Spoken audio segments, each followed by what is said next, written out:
Bomba, pessoal! O hospital acabou de confirmar, morreu hoje, infelizmente, tá? Vou trazer tudo aqui para vocês entenderem o que aconteceu. Além disso, pessoal, a gente tem aqui que o Brasil levou um golpe. Exatamente isso. Segundo o Marcel Van Hatten, tá? O verdadeiro golpe que o Brasil recebeu foi financiado pelo governo de Joe Biden dos Estados Unidos. Você vai entender tudo nesse vídeo aqui. Além disso, pessoal, repercute em uma publicação duríssima do perfil da Embaixada dos Estados Unidos contra Alexandre de Moraes e suas ações ditatoriais. Exatamente isso. E por fim, pessoal, a gente vai trazer o Hugo Mota aqui falando que a maioria da casa quer sim a anistia para os presos do 8 de janeiro. Então, tudo isso e muito mais, já chega se inscrevendo no canal, habilitando o sininho, e a gente já começa aqui com o Marcel Van Hatten, pessoal, falando exatamente sobre o golpe que o Brasil sofreu. Vamos ouvir aqui. Vamos ouvir Marcel. E, portanto, nós aqui só podemos ter uma conclusão, Mike Pence, do que foi dito em mais de 2 horas de depoimento perante essa comissão. Quem deu o golpe foi o PT. Quem deu o golpe foi o STF, com a ajuda do governo Biden. E essa conclusão ela é muito clara quando se montam as peças desse quebra-cabeça. Porque Luiz Roberto Barroso disse... Nós derrotamos a tortura, nós derrotamos o bolsonarismo. Em ato falho, talvez não tanto, num evento da Uni, nós derrotamos o bolsonarismo. No dia 12 de julho de 2023, empolgado num evento de esquerda, num evento de militância comunista estudantil, Barroso, repito as palavras dele, que depois desmentiu em nota ao Economist, nós derrotamos o bolsonarismo.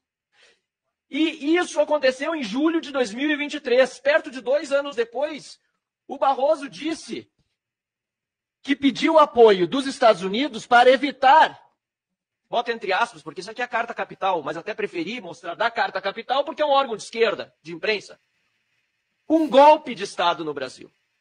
Ou seja, toda essa narrativa de golpe já estava prevista antes da eleição, porque Barroso assume que com a ajuda do... E, portanto, nós aqui só podemos ter uma conclusão, Mike Pence, do que foi dito em mais de 2 horas de depoimento perante essa comissão. Quem deu o golpe foi o PT. Quem deu o golpe foi o STF, com a ajuda do governo Biden. E essa conclusão ela é muito clara quando se montam as peças desse quebra-cabeça. Tá aí, pessoal. Então, Marcel Van Hatten falando o verdadeiro golpe que o Brasil sofreu. Pessoal, próxima notícia aqui, a gente vê uma repercussão duríssima aí do perfil da Embaixada dos Estados Unidos contra Alexandre de Moraes. Vamos ouvir aqui. A Embaixada dos Estados Unidos no Brasil acusou o ministro Alexandre de Moraes de usurpar a competência de outros poderes e agir de forma ditatorial. A postagem foi publicada nas redes sociais da Embaixada neste sábado, traduzindo um post de Christopher Landau, número 2 do Departamento de Estado, vice de Marco Rubio, o secretário de Estado americano. Sem citar nominalmente o nome de Alexandre de Moraes, o texto também diz que o ministro destruiu as relações históricas entre Estados Unidos e Brasil. A separação dos poderes de um Estado é a maior garantia de liberdade já concebida pela humanidade. Nenhum poder, nem mesmo uma pessoa, pode acumular autoridade excessiva se for controlada pelos demais. Mas uma separação formal não significa nada se um dos poderes tiver meios de intimidar os demais a abrir mão de suas prerrogativas constitucionais. O que está acontecendo agora no Brasil ressalta esse ponto. Um único ministro do STF usurpou o poder ditatorial ao ameaçar líderes dos outros poderes ou suas famílias com detenção, prisão ou outras penalidades. Essa pessoa destruiu a relação histórica de proximidade entre Brasil e os Estados Unidos, ao tentar, entre outras coisas, aplicar extraterritorialmente a lei brasileira para silenciar indivíduos e empresas em solo americano. A situação é sem precedentes e anômala, justamente porque essa pessoa veste uma toga judicial. Sempre é possível negociar com líderes dos poderes executivos ou legislativos de um país, mas não com um juiz, que deve manter a aparência de que todas as suas ações são ditadas pela lei. Assim, nos encontramos em um beco sem saída. O usurpador se reveste do Estado de Direito, enquanto os demais poderes afirmam estar impotentes para reagir. Se alguém conhecer um precedente na história humana em que um único juiz, não eleito, tenha assumido o controle do destino de sua nação, por favor, avise. Queremos restaurar nossa amizade histórica com a grande nação do Brasil.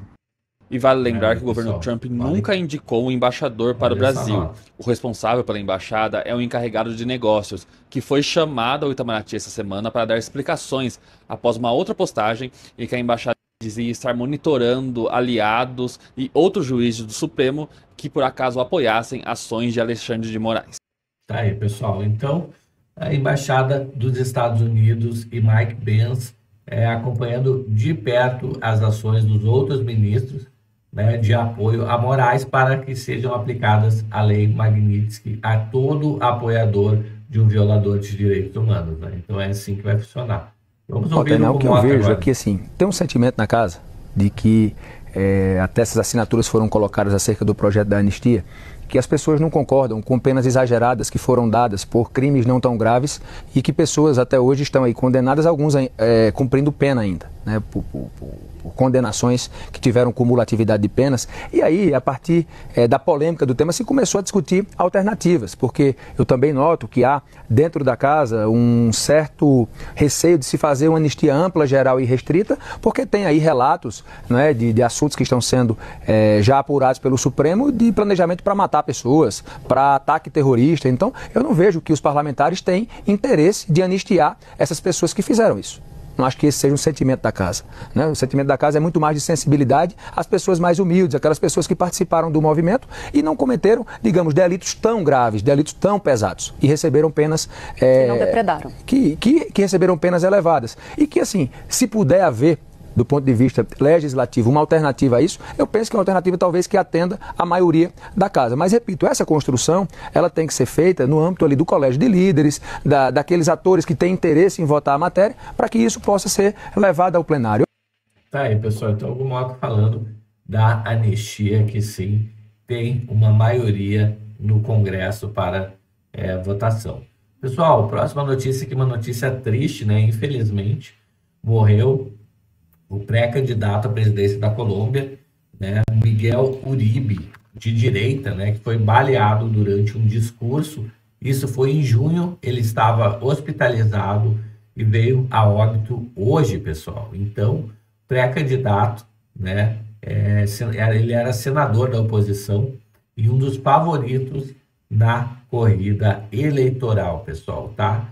Corrida eleitoral contra o amigo do Lula lá na Colômbia, né, pessoal? Então veja a diferença, pessoal, da direita para a esquerda, né? A esquerda, via de regra aí, né, acaba sofrendo a violência da esquerda, né? Olha Donald Trump, olha Bolsonaro, olha agora esse que acabou vindo a óbito, né, o Miguel Uribe, pessoal, né, por concorrer aí contra o Petro, né? Então, o que a gente vê? Olha o Maduro aí, né, pessoal, perseguindo aí os opositores de direita. Aqui no próprio Brasil, né, a gente vê uma perseguição ao Bolsonaro, pessoal. É muito complexo, né, essa questão da política. Então, o senador e pré-candidato à presidência da República, Miguel Uribe, foi baleado na cabeça em junho, durante comício em Bogotá, e morreu hoje, segunda-feira, com 39 anos, senador de oposição, né,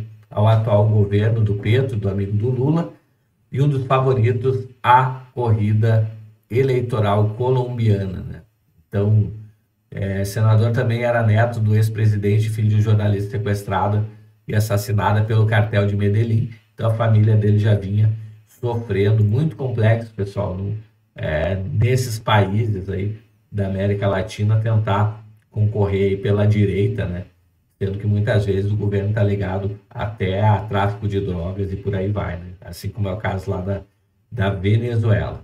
Pessoal, chegou até aqui no vídeo, se inscreve no canal, habilita o sininho de notificações, me conta nos comentários o que você acha dessa notícia triste aqui, de um político tão jovem aí, de direita, tendo ainda grande visibilidade, né, sendo dos principais candidatos a assumir a Colômbia, ser morto com um tiro na cabeça. Me conta tudo nos comentários aqui, eu vou ficando por aqui e a gente se vê logo mais em um próximo vídeo. Até mais, tchau, tchau.